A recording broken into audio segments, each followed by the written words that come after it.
Hi everybody, it's Dr. Barby here and back with the series of the 10 principles of intuitive eating. So I'm going to do a video for each principle to explain what the principle is about overall.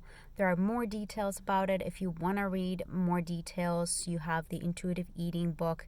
Link is going to be in the description below, written by the two original proposers of intuitive eating, Elise Resch and Evelyn Triboulet.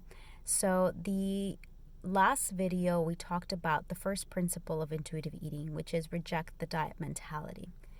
After we recognize that diets potentially are not the best thing in the world in order to achieve happiness with ourselves and also to achieve ideal body image in terms of what society or what we might think is ideal for ourselves or others.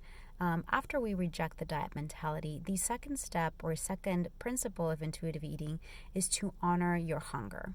So the second principle of intuitive eating is one that tends to be misunderstood.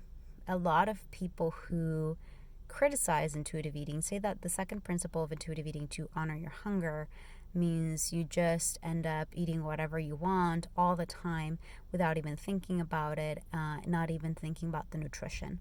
That is not the case overall with intuitive eating, but we get to the nutrition aspect of intuitive eating at the end of the principles.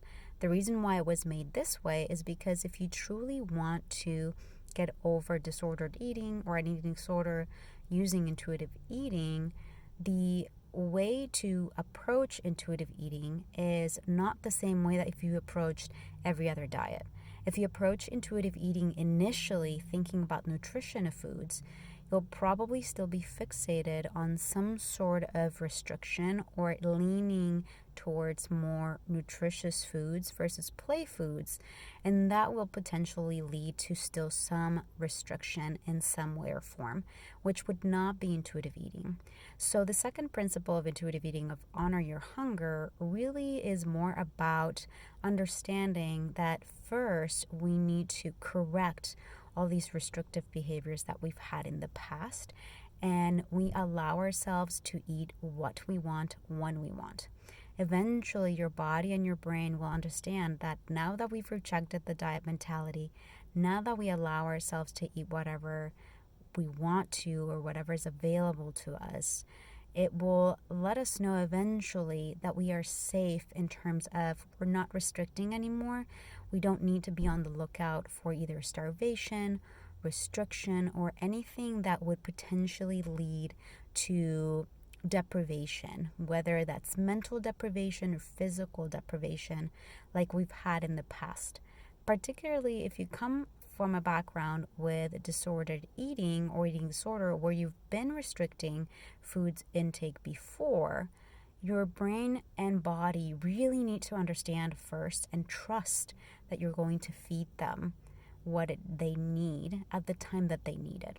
So the second principle is in order to kind of go back to a time where your brain and body did not feel deprived in any sort of way. It's going to train them that we can be trusted, and it's a mutual trust. We trust our bodies to tell us, and our bodies trust us to decide that yes, these cravings are valid and let's go ahead and eat these things that we crave. So the second principle of intuitive eating is to honor your hunger, and the way we do that is simply when you're hungry, you eat. That's it. At first, especially if you come from chronic dieting or chronic restriction, whether that's mental restriction or physical restriction, at first you might be overeating even past your fullness, and that's normal.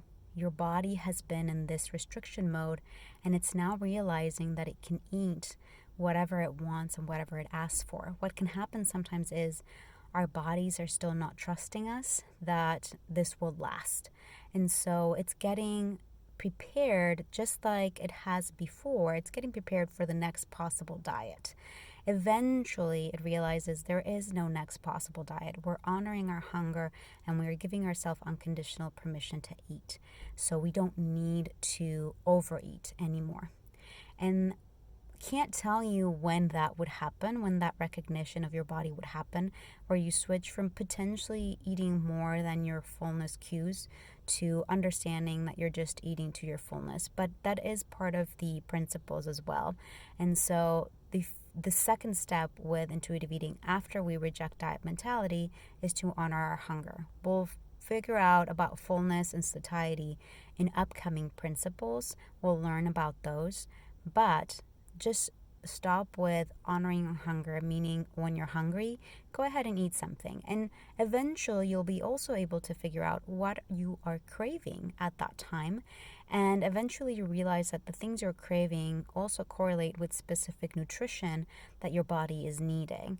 For example, if you are craving steak, maybe you need some iron, maybe you need some protein, maybe you had a tougher workout the day before, maybe if you're a woman, you had your menstrual cycle and you need that iron to replenish some of the blood that was lost, etc. And so as you keep honoring your hunger, you'll discover other things beyond hunger and fullness cues. You'll discover actual nutrients that your body needs. And you'll also discover that you didn't need to push your body to have a specific nutrition. Your body will let you know what it needs as it needs it. And that's part of the magic of intuitive eating. So second principle is to honor your hunger. I hope you found this video helpful, and I'll see you next time. Have a great day.